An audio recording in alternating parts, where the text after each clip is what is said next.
आज का ये एपिसोड शुरू करने से पहले एक छोटी सी बात। क्या आप भी अपना पॉडकास्ट बनाने की सोच रहे हैं?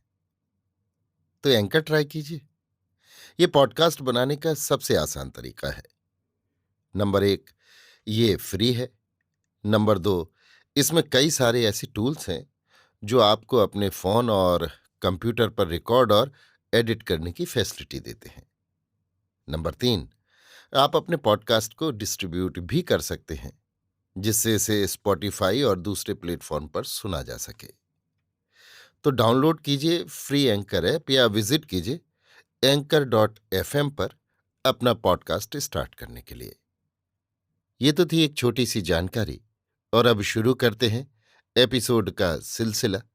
तो आज के एपिसोड में लीजिए सुनिए आचार्य चतुर्सेन शास्त्री के लिखे उपन्यास सोमनाथ के 122वें भाग छुम छनननननन को मेरी यानी समीर गोस्वामी की आवाज में। सिंध के युद्ध में अमीर के चहेते ममलूक योद्धा महाराज बीसलदेव की कृपाण के भोग बन तिल तिल कट मरे। जो बचकर इधर उधर भागे उन्हें सिंध के अहीरों और जाटों ने लूट मार कर बराबर कर दिया। समूची गज सैन्य और अमीर का सारा खजाना लेकर राजपूतों की सेना धौंसा बजाती हुई पीछे फिरी। इधर महाराज भीमदेव ने कंथकोट से लौटते हुए तुर्क और ईरानी धनुर्धरों की पीठ पर करारी मार मारकर उनका संबंध अमीर से तोड़कर उन्हें छिन्न भिन्न कर दिया। अमीर की ये शक्ति संपन्न सेना सर्वथा अनुशासन रहित हो नष्ट भ्रष्ट होकर सिंध और राजस्थान के उजाड़ इलाकों में बिखर गई। अपने लूटे हुए धन माल के भय से जिसका जहां सींग समाया वहीं भाग कर छिप गया। संयुक्त राजपूतों की सेना को लेकर महाराज भीमदेव सिद्धपुर लौटे, जहां दुर्लभदेव की 60,000 सैन्य विद्रोही होकर उनसे आ मिली। अब अवसर देख महाराज भीमदेव ने चढ़ी रकाब पाटन पर अभियान बोल दिया। दुर्लभदेव डरकर गद्दी छोड़ जंगलों में भाग गए और नगर द्वार पर चंद्र शर्मा ने महाराज भीमदेव का प्रमुख पौरजनों के साथ स्वागत किया।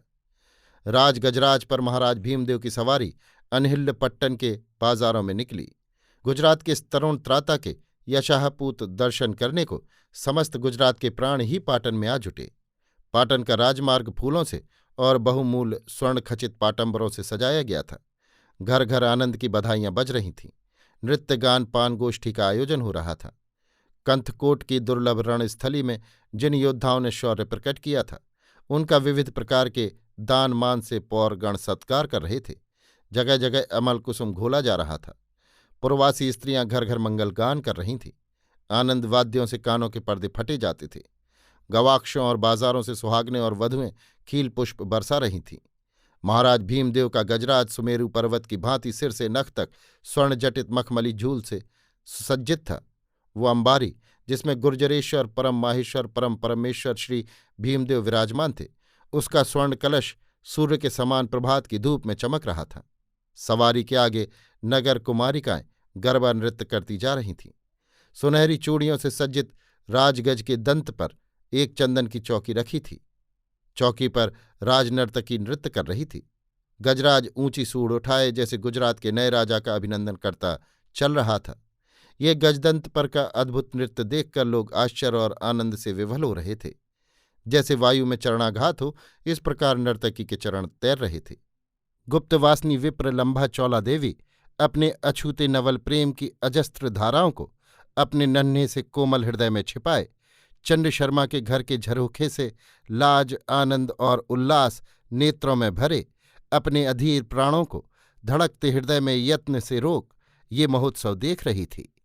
दामू मेहता अपनी चपल नीली घोड़ी पर सवार, दो दो तलवारें कमर में बांधे, कसुमल पाग धारण किए, पान का बीड़ा चबाए, बगुले के पर के समान धवल चुन्नटदार बागा पहने, कभी राज गजराज के इधर कभी उधर सारे जुलूस पर नजर डालते आवश्यक आज्ञाएं देते जा रहे थे।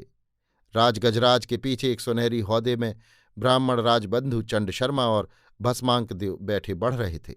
उनके पीछे गुजरात के प्रधानमंत्री विमलदेव शाह की सवारी का हाथी था। विमलदेव शाह सिर से पैर तक उज्ज्वल परिधान किए धनुष बाण से सज्जित बैठे थे। उनके पीछे अश्व रथ गज ऊंट और पैदल पलटन थी। हाट बाजार चौबारे सतखंडे महल अटारी बुर्ज झरोखे बारजे सब रंग बिरंगी पोशाक धारण किए हुए दर्शनार्थी नर नारियों से भरे थे। महाराज वल्लभदेव ने राज्य त्याग तपस्वी की भांति एकांत जीवन व्यतीत करना पसंद किया और वे अपने पिता महाराजाधिराज चामुंड राय के पास शुक्ल तीर्थ चले गए। दरबारगढ़ में दरबार की भव्य तैयारियां थीं। विविध तोरण पताकाओं से दरबारगढ़ सजाया गया था।